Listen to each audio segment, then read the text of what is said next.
আগামী দিনে এই মোহাম্মদ আব্দুল্লাহ যদি বাংলাদেশের কোথাও মত সৃষ্টি করার চেষ্টা করে আর দেবিদ্বারের মাটিতে যদি ঔদ্ধত্যপূর্ণ বক্তব্য দেয়, তারেক রহমানকে নিয়ে যদি ঔদ্ধত্যপূর্ণ বক্তব্য দেয়, তার কি হবে?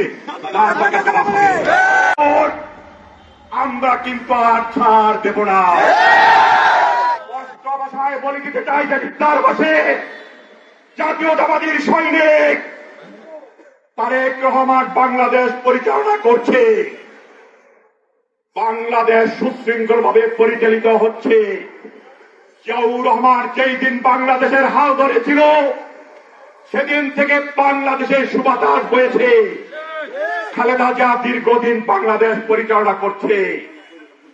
আপনি কাকে নিয়ে কথা বলছেন?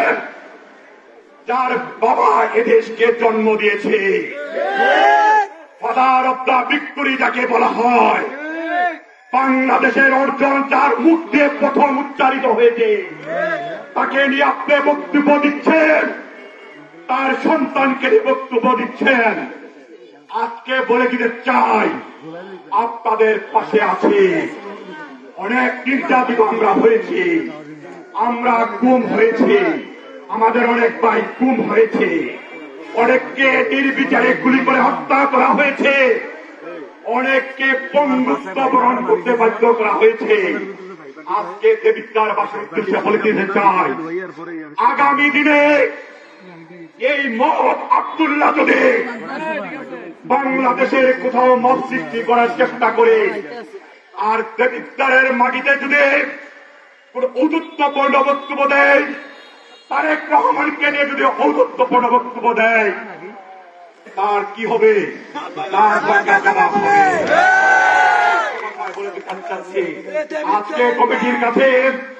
আজকে কমিটির কাছে তারেক রহমান আমানত দিয়েছে।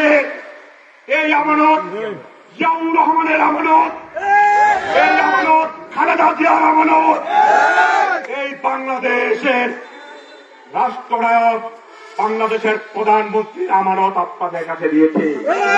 আজকে জসিম ভাই, কালাম ভাইকে বলে দিতে চাই, দেবিদ্বার কিন্তু মঞ্জুর হাসান মুন্সি বেঁচে আছে, আমাদের লাখো নেতা কর্মী বেঁচে আছে, আমরা ঘুম থেকে ফ্রেশ ও বেঁচে আছি। ৩৬ দিন আন্দোলন করে